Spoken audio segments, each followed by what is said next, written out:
Okay, so Be'ezras Hashem, we're continuing with our weekly series of shirim on the Torah of recovery and recovery at the heart of the Torah with the light revealed. And what we're going to focus on this week is a particular potent topic that we've discussed in numerous places. It's going to start off with an idea or a theory, but then it's going to be translated into a practical application to how to function in this world, in the process of recovery, in the process of finding oneself in a stuck place and struggling to get out of it. Now, we spoke about earlier this week that this week's Parsha, Bo El Paro, that HaKadosh Baruch Hu calls forth to Moshe Rabbeinu to meet him in the palace of Paro. And the Zohar HaKadosh has a question. Why is it that Hashem is calling him from the house of Paro? Why is Hashem not simply telling him to go to the house of Paro? To call him to join him in the house of Paro implies that Hashem is already there, as opposed to Hashem directing Moshe from without the house of Paro to enter in, which would imply that Hashem is from a distance. And what the Zohar HaKadosh tells us very clearly is that Hashem is always found in the house of Paro itself. Hashem is always waiting there for Moshe Rabbeinu. The house of Paro represents constriction. The house of Paro represents the struggle that a person goes through in their lives, and not only the struggle, but the grappling with the question of the struggle. There are two things that a person experiences. There's the struggle of day-to-day experience. There's the things that we need to break free from and get over and move beyond, and all of the preventions that need to be shattered so that we can move forward in our path of avoda and refinement. But on a contemplative level, when a person has a moment of calmness, there's also the question of where does this struggle emerge from? Why is there a struggle? Why should there be a struggle? If the world is meant to be good and my higher power is the ultimate goodness and my soul is good and I'm attached to good things, then why is it that a person should struggle so much in this world? And those struggles begin to open themselves up into other questions, questions of suffering, questions of pain, questions of difficulty, questions of evil, questions of all of the unanswerable things that a person's mind could be confronted by if we were to open the door to those thoughts, right? There's infinite explanations or moments where a person can look at it and say, why would that happen in a world where HaKadosh Baruch Hu's infinitude is present? Why would that difficult thing have to happen in a world that is ultimately good? And this is the palace of Paro. The palace of Paro is this very question of where does the negativity emerge from? Why is it that this world should be so difficult? Why is it that there's such an element of concealment? And the Zohar Kadosh doesn't say that Moshe Rabbeinu entered into the house of Paro and found an answer. The Zohar Kadosh describes how Moshe Rabbeinu entered into the house of Paro and he was afraid. He was terrified. Because in order to look at the origin of where the difficulty comes from, in order to try and uncover all of the layers of narrative that cover over the emergence of my symptoms, I need to be fearless. It's frightening to look at the source of the difficulty. It's frightening to try and understand where the struggle is coming from. We all live in our various struggles and the outgrowths of the struggles, the Khartoumei Mitzrayim, the magicians, the black magic of Paro, where we get caught up in all of these different difficulties. But the house of Paro itself, we all have that center point from which all of this difficulty emerges. And there's something terrifying about looking at it. Whether it's terrifying because we feel that we may have to move away from it if we actually come to understand it and domesticate it through our wisdom, and that the only thing that has allowed the source of our issue to continue is the convincing that we've convinced ourselves that it's too terrifying for me to look there, or because in truth there is something too terrifying. Ultimately, there is the kernel at the house of Paro itself, the source from which our difficulty emerges. Moshe Rabbeinu Das is very frightened when it comes to actually taking a look there. And instead of Hashem saying, Moshe, get over it, Moshe, face it, Moshe, you have to embrace it, etc., what Hashem says to Moshe as a result of Moshe's fear is that I see that you're afraid of this, and therefore I'm the only one who could take care of it. In that place, in the house of Paro, in that irreducible difficulty, that blind spot at the heart of human beings, the only way that we will be able to grapple with it is when we come to terms with the fact that I'm afraid and HaKadosh Baruch Hu is with me in the house of Paro. Because the house of Paro, the question of the palace of Paro in each of our lives is the question of where does the difficulty come from? Where is that first moment of constriction? What is the faulty thought pattern? What is the faulty habit? What is the faulty principle upon which all of my symptoms are built? What is it that's so difficult for me to turn away from so that my life will go in the direction that I would like to go? And in that house of Paro, we have to enter in with the knowledge that Hashem, you have to be there for me in this place. Only you can help me face the face of the things that take me away from your face. Only you can give me the strength to untether and disconnect myself from the root of the problem itself, from the house of Paro, Bo El Paro. And Hashem says, I see you're afraid, Moshe, I'm going to be the one to take care of it. But the question ultimately, Chazal do give us an answer as to where these difficulties emerge from. And the answer is that really there are two ways that HaKadosh Baruch Hu, that God, that our higher power reveals himself in the world. And naturally, there are two ways that we experience ourselves, because what takes place above through the dynamics, so to speak, of Hashem and our higher power revealing itself, so too is taking place in the process of our soul being revealed, because the spark of our soul is the spark of our higher power that exists within us. It is the nitzutz, it is the spark, it is the chilek Elokai mimal. So all of the mechanisms and the processes that take place above are also going to take place below. That's how we utilize Pnimiyas HaTorah towards a therapeutic drive. As the Baal Shem Tov said, Mi basari echazeh, from my basar, from my flesh, from my deficiency, from my shame, from all of the things that make me human and not God. It's specifically from that place that I'm going to come to find you, HaKadosh Baruch Hu. So if the mechanisms are taking place above, they're also, and more significantly to a certain degree, especially for our purposes, taking place internally as well. And what are these mechanisms? There is expression and there is concealment. There is revelation, there is gilui, and there is hester, and there is a hiding. There is a hispashtus, there is an outgrowth of something, a full expression, and there is a tzimtzum. There is a constriction, there is an enclosing, there is a containment, there is something that sets a limit. Our lives are composite between these two motivational drives, expression and retreat, movement forward and movement backwards, the drive towards love and the drive towards destruction, the drive towards attachment and the drive towards disconnection, the drive towards others and the drive towards isolation. These rutsa v'shov, this mati v'lo mati, this dual dance of what it means to be a human being at every moment, is rooted in the highest place between these two principles that Hashem uses, which is hispashtus, expression, which is the self moving out of itself, and simsum, which is the self containing itself or restricting itself. Now, the place that I want to focus on is going to be the simsum, because the goodness in our lives, when things are moving smoothly, when life is going well, when we fall into a natural, healthy habit of functional day-to-day experience with reasonable joy and connectivity and avoida and attachment to the things that are most significant in our lives, that's rooted in the or. That's rooted in Hashem's revelation of light. That is when Hashem is expressing himself in a clear way without any distortion, without any concealment. But the times in our lives that are not going well, the times in our lives where we're dizzied up, the times in our lives where we seem to have arrived at a limit point which I can't break free from, a limit point where I cannot free myself or untether myself from the shadows of stuckness that want to devour me again, it's specifically there that we encounter HaKadosh Baruch Hu's expression of tzimtzum, of a concealment. Now, this concept of tzimtzum, Hashem's concealment, has been discussed for a very long time, and ultimately, the way that it has fundamentally been looked at was whether is this concealment literal or is this concealment just figurative? Is Hashem actually absent from me right now? Am I actually out of the realm of goodness where I need to find myself? Do I actually lack the tools necessary to uncover goodness in this moment? Is the Tzimtzum actually real? Has Hashem removed himself from the scene, leaving me to my own devices, unable to recall all of the light that I had a moment ago?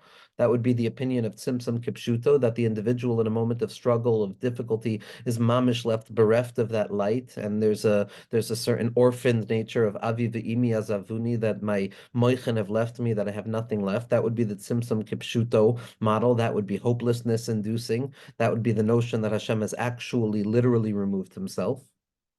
And the other opinion, which is really the only opinion, is that Hashem doesn't really remove himself, ever. Hashem is never fully removed from a person. The higher power is never removed from us. Every aspect of our lives, every expression of anything at any moment imaginable is simply a reflection of HaKadosh Baruch Hu's infinite expression of himself through us. And so wherever I find myself, I have to already assume that my higher power is here with me, Hashem is here with me, and that I have enough and that I have the tools necessary in order to elevate myself out of the stuckness. There's concealment. It appears that I have no strength. It appears that everything is gone. It appears that I have nothing to recall. I have no memory of a previous moment of strength strong enough to give me the ability to overcome this moment of weakness. In that place, I have to come to realize that, yes, Hashem, you're concealed, but you're not really concealed. I have the strength. I have the strength within me. And those have been typically the two models. Now, these two models of psychological alignment to the encounters with difficulty, to the halal, to the empty void in our lives sometimes, it's wonderful, but it's difficult because any black or white type of thinking leads one to an extremism of their mind where I'm either with it or I'm not with it, but it doesn't leave a gray area where I'm with it and not with it at the same time. So when I'm wedged between these two opinions of that Tzimtzum is absolute, it's real. So when I'm struggling, and Hashem has nothing to do with it, and I'm left to my own devices. And if I fall, it's my struggle. And if I fall, it's on me. And I don't have to try and uncover the spiritual strength that I have within myself. I can give myself permission to struggle. I can give myself permission to live within this absolute void where Hashem is absent from me, where Tzimtzum is real. Or if Hashem is ever present and Tzimtzum is not real, then anytime I feel any glimmer of negative feelings, anytime I feel sad about something, anytime I feel like I've lost a certain direction in my life, then I'm going to judge myself. Why am I making it seem like Hashem is not here with me? Hashem is always here with me. That's the opinion of Tzimtzum Eino Kipshuto. So whether I look at the Tzimtzum as literal or I look at the Tzimtzum as not literal, I'm stuck in an extreme of either Hashem and my higher power being with me at every moment and every moment feeling like it's an up, which denies and represses the difficulties that are very much a reality of this world, or it's highlighting the difficulty and saying the difficulty is the only real thing, which is the other opinion of Tzimtzum Kipshuto, that the constriction is actual. And it leaves me floundering and drowning in the sense that there's no light of HaKadosh Baruch Hu here. God forbid. So thankfully, neither of those are the case. Because the deepest truth about Tzimtzum, and this is where it's going to become very significant in terms of how we function, the deepest truth of Tzimtzum is that everybody agrees that Hashem is everywhere, that our higher power is everywhere. Everybody agrees that our higher power is accessible to us at any given moment.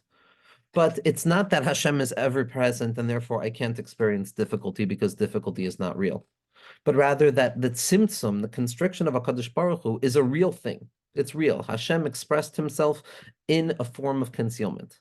But this very concealment that Hashem reveals is not something other than Hashem. It's not something other than my higher power. It is a new expression of my higher power. That the chiddush, the novelty of tzimtzum, the novelty of finding ourselves in difficult situations, is coming to realize that I can find Hashem, my higher power, as he reveals himself to me when things are functioning. And even in the times where things are not functioning, and I'm encountering the prevention, I'm encountering the stuckness, I'm encountering the wall, I'm encountering the breakdown, instead of seeing the breakdown as an absence from HaKadosh Baruch Hu, as something that is devoid of the light of God, that is devoid of the light of hope, that is devoid of the light of comfort, let me understand that the light of comfort, the light of hope, and the light of God are ever present. They're here right now, but the way that they are appearing to me right now is by way of concealment. The tzimtzum is not the concealment of presence. It is the presence of concealment. It's not that there's nothing left. It's that what is left is something called nothing that I can grasp and I can experience. And when I come to terms with this, what I understand is that I might feel in my life that there are times where I don't have the strength. I might feel in my life that there are times that I don't have the hope. That I might feel in my life that there are times that I don't have the capacity to move forward inch by inch by inch by inch in the infinite and endless march towards Kedusha, holiness, refinement, calmness, attention, and all of the good things and the serenity that rests the heart of every moment's possibility. I can find myself in stuckness, but that stuckness is not the opposite of God. That stuckness is not the opposite of recovery. That stuckness is not the opposite of experiencing presence. It is a presence of absence. The absence itself is Hashem revealing himself to me. The craving itself, the struggle itself, the mindlessness itself, these are not deviations away from my relationship with all that is true and good in the world. These are new ways of encountering all that is good and true in the world. I learn how to experience God through boredom and the feelings of emptiness as well. And by doing this, I re-include a large portion of my life back into the realm of spiritual work. Because prior to this intervention, Tzimtzum meant Hashem was absent. Hashem was concealed. There was no godliness to be found there. There was no spiritual wisdom to be found in those hither side experiences of boredom and lethargy and apathy and distance and doubt and fear and anxiety, etc., etc. But when we understand the proper understanding of what Tzimtzum actually means, and we realize that no, Hashem does conceal himself, but Hashem's concealment is the revelation of himself. Everything is the revelation of Hashem. And naturally, when I find myself distant from God, I am also encountering a nature of my higher power speaking to me by way of distance. Now, anxiety, fear, in a healthy way all of these emotions. Again, not in the pathological sense of them. That's what we can change. Those are the areas where we have to put the effort in to reduce the symptom and to refine our experience with it. But in the irreducible kernel of these symptoms of anxiety and listlessness and apathy and the katnus that falls upon a person, when I have a proper understanding of Simsum Kipshuto, when I have a proper understanding that yes, Simsum is Kipshuto, you can say Simsum is real. Why? Because it's just another way of Hashem revealing himself. What I've done is I've transformed that house of Paro, the difficulty, into a revelation of Hashem. It doesn't reduce, it doesn't repress, it doesn't suppress the feeling of the difficulty, like the original notion of Tzimtzum in a Kipshuto would mean, where I think that, okay, if I believe that my higher power is everywhere, then I don't have the right to feel any element of concealment. And if I feel any element of concealment, I don't have the right to feel my higher power. But this third true orienting place of Tzimtzum is that it's real and not real at once. It's real in the sense that it's revealed as concealment. I'm encountering difficulty. It's a real difficulty. I feel the difficulty. I need to pray from the difficulty. I need help. I need to address the difficulty. But at the same point, the difficulty is not something that is other than God. The difficulty is an expression of HaKadosh Baruch Hu in my life in this moment. And by encountering the difficulty and digging down deep into the difficulty and drawing down the light of help and tools that I have at my disposal from others and from inwards, that is the drawing of the infinite light back into the Tzimtzum. And this is the secret of our parsha. This is Bo El Paro, because the makkah that we encounter in this week's parsha is Arba, of the locust. And a very interesting thing appears that in the ancient books, in the holy books, the locust is used as the best example for this true secret of Tzimtzum. The language of Chazal is kahadin kamsa de levushe minei, like this locust whose exoskeleton emerges from inside of itself. And it's the wondrous nature that the exoskeleton of a locust, the exoskeleton of something, is the protective sheath that covers over that thing. And a covering, a protective device, something that conceals the inside of the locust, something that blocks the outside from the inside and prevents the inside from going to the outside. This shell, this apparent distinction that separates the locust from everything else, is in truth part and parcel of the locust itself. The concealment emerges from within the very thing that it's coming to conceal. The concealment is not something that comes from outside of the moment of revelation. The concealment is the edge of revelation. It's part and parcel of the same thing, meaning that the struggle is made of the very same material that the success is made out of, to the degree that I can now view the struggle as not something other than the possibility of success, but an opportunity to uncover the light of success that lives saturated at the heart of the struggle itself. They're made of the same material. That it's a thickening, it's a congealment of a refinement that was on the inside, but nevertheless, that congealment and that thickening of the concealment is still the very thing that gives birth to it. It's the very light itself.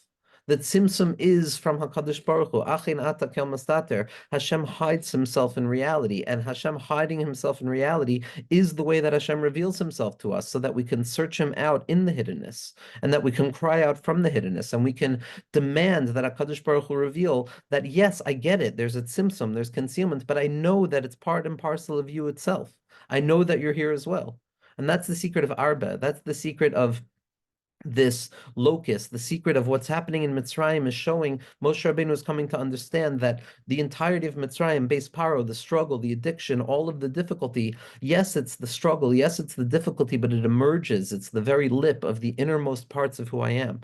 And it stops me from getting stuck in that all or nothing type thinking, the this or the that type thinking, and helping me orient myself to a both and, where Tzimtzum is no longer seen, constriction, concealment, struggle is no longer seen as the absence of presence, but rather the presence of absence. That a no is not a no because there's nothing there, but a no is something so high that I can only encounter it by way of saying no, of just saying no, of learning the art of self-control. Self-control is this tzimtzum. It's not a renunciation of self or a limiting of myself. It's a furthering of myself. When I overcome myself, Ezuhu Gibor HaKoivish is Yitzro. Gevura is the source of this tzimtzum, which is why Arba is the gematria of Yitzchak.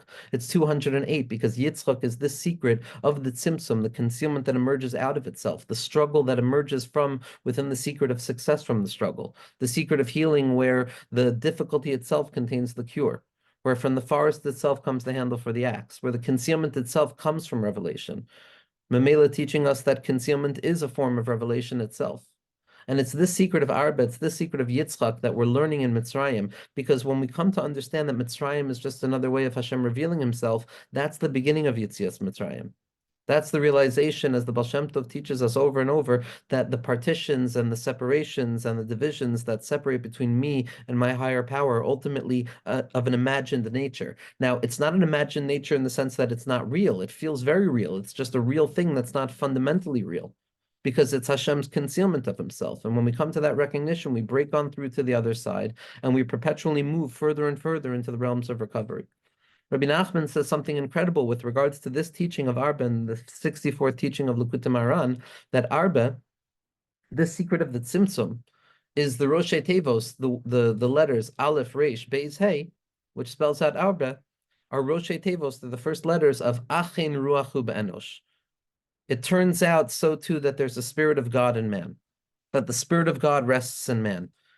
It's encountered in the story of Eov in the thickness of the trauma, where all of the friends with their well-intentioned attitudes try and give proof as to why Hashem is still with Eov, why his higher power is still there with him in spite of everything going wrong, in spite of the hellish landscape he finds himself in. And they announce that Achein Ruachu Be'enosh. It turns out, says the Malbim, says Rashi, that Ruachu Be'enosh, that the mind of man, the thoughts, the emotional experiences, the subjective experiences that we assume to be part and parcel of a concealment of God, are in truth coming from the revelation of God itself. Meaning that the natural ruminations of being a human being, Achein Ruachu Be'enosh, there's a Ruach in man, there's a Ruach in man, there's a conjuring in man, there's a wondering, there's an anxiety. But Vinishmat Shakai Tavinem, but in truth, it's the Spirit of God. It's the Spirit of God that is moving through man.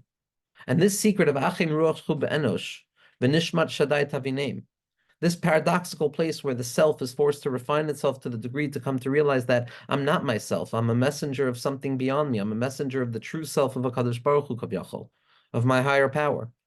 And my only job is to carry out the will of my higher power. Ratzon Yoreh V'yaseh, to be mevatel myself to the shlichus, to be mevatel myself to the mission.